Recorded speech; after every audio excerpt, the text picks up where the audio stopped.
We don't have time in 2020 coronavirus to be beating ourselves up. We don't have time for that. Good morning, everyone, or afternoon, or whatever you're doing. Welcome back. This is the third video that I'll be posting since I came back, so I'm very excited.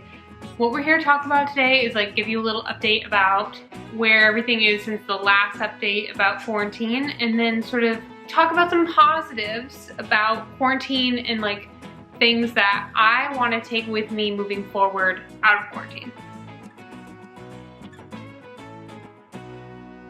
Things that I've learned about myself, habits I've picked up since I've been stuck at home for 6 weeks. Without further ado, let's jump in. 6 things I want to keep moving forward. The first thing I want to talk about that I have had a lot of time to do research on and fall down a rabbit hole more or less on is zero waste. This is something I've been interested for a long time in. We've always recycled, we've always done our best to not throw things out, donate them, etc., sell them when we can. Excuse the dog sneezes that are happening down here. I've been following 2 specific YouTubers and then doing a lot of research, specifically Sedona Christina and then Shellbizzle.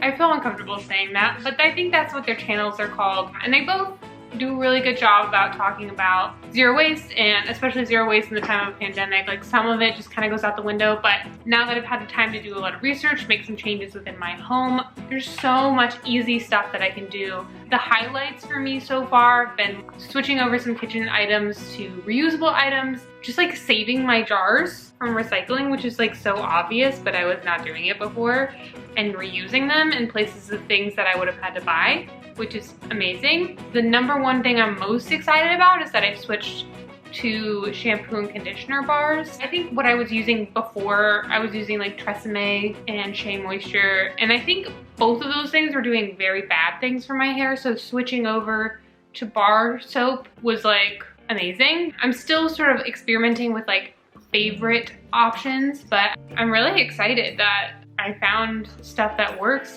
pretty much right away. And I'm gonna do a whole video diving into more zero waste things, because I know there's a ton of people on the internet who are zero waste experts or people who've done zero waste for a long time, but there aren't a lot of people who are documenting the transition and all of the mistakes that I've already made and will continue to make. The second thing I want to take with as a habit moving forward is spending time and walking my dogs. It's been on my goal sheet for 2 years to walk my dogs at least 3 times a week.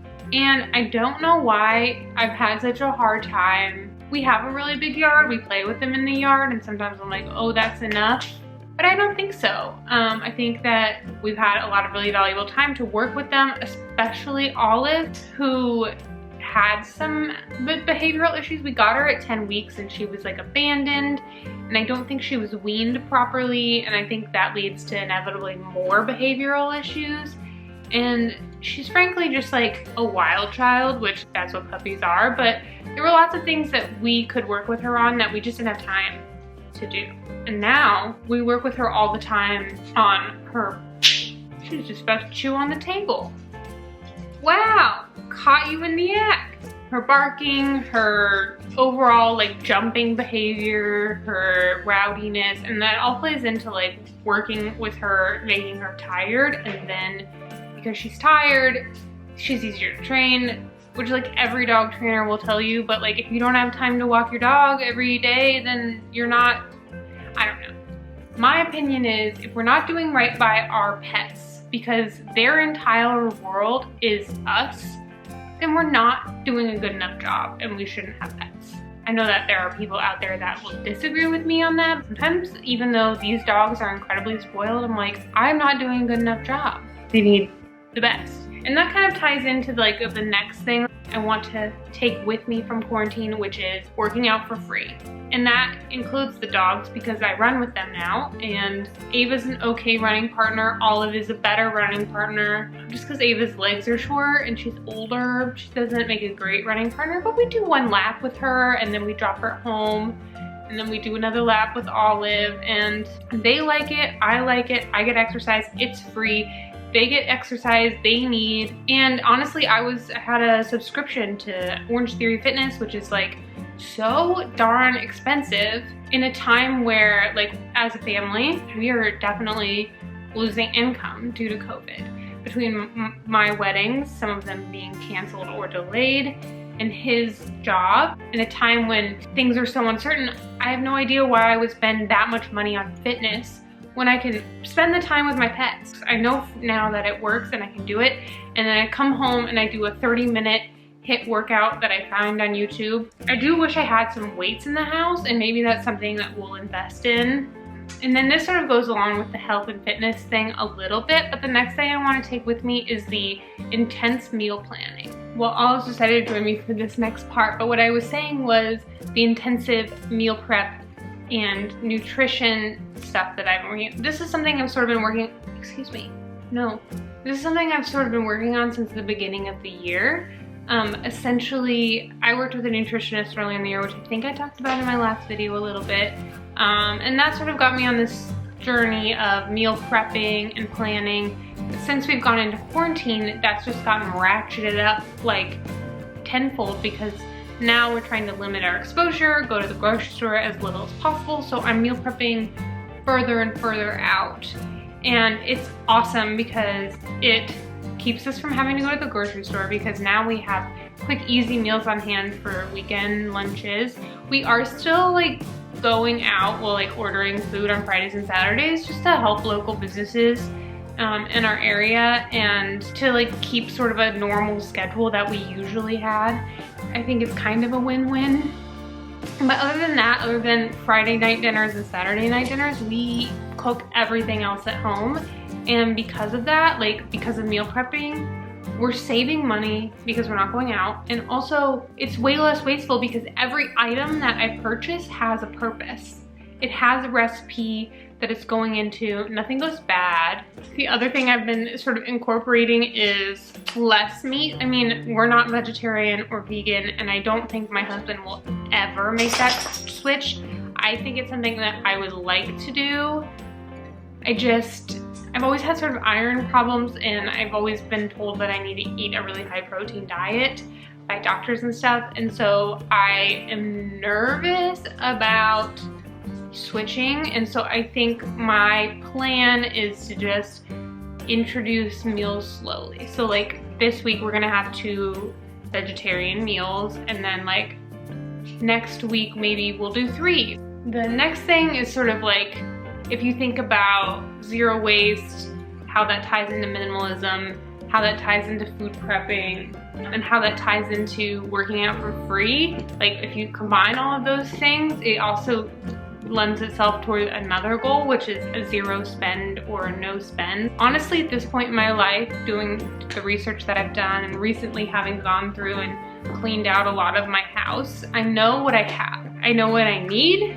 I know what we're currently spending to meet our needs. So that said, like, why would I spend more than what we need? And so with the exception of like going out to dinner or spending money on travel or experiences, purchasing things just isn't something we did a lot before, but now I think we're gonna do it even less. Especially with clothes. Like I have a huge problem shopping with clothes. My husband is so funny. Like we'll go shopping together for clothes for me, and then I like hate my body, so I just like don't buy things because I think they'll look terrible on me. And then he ends up buying something, so every time I go shopping for clothes for me, I don't buy anything, but my husband buys something for him. It's like the total opposite of like normal functional life. But I think now moving forward, like we're gonna do a focus on thrifting. We're gonna focus on, you know, buying used stuff. I use Poshmark so much already because I kind of have expensive taste, but I am never gonna pay full price for something if I don't have to. So like I bought my last purse on Poshmark, I bought athletic clothes on Poshmark, I buy jackets on Poshmark. So in some ways I'm already doing thrifting or buying used clothing. The last thing I want to talk about doesn't really have to do with any of the other things. It's just something I realized having been home without work. I think in my profession, being that I'm a small business owner and I'm in charge of brides' weddings, I spend a lot of time being my own worst critic and beating myself up about small decisions, how I phrased an email. A lot of wedding planners are very outgoing, bubbly people, and that's not necessarily my personality. I'm a little bit more introverted. And so I think it's difficult for me sometimes to put myself out there. And so I spend a lot of time like wrestling with that and beating myself up and telling myself I need to do a better job and all of that. And because I haven't been able to really do any of that in the last month and a half, I don't miss that. I don't miss like constantly abusing myself. I can take this experience and say, maybe I need to find some confidence and invest in myself that way. Or I need to shift the perspective of my business a little. Or maybe there's a different path. It's so crazy what we put ourselves through, and we don't have to. Those are the 6 things I want to take with me, which is 0 waste, walking my dog, working out for free, low spend meal prep, and just thinking about how to take an approach to my business where I don't feel like I'm constantly abused by myself, not by anybody else. My clients are lovely. I love them. They're great. But I'm my own worst critic. We don't have time in 2020 coronavirus to be beating ourselves up. We don't have time for that. We have to focus on our health, our safety. Weddings, like, they seem more like a luxury that we should just enjoy. And like, let's do that. What do you think? Should we just enjoy ourselves and not be so hard on ourselves? She agrees. So, okay. Thanks, guys.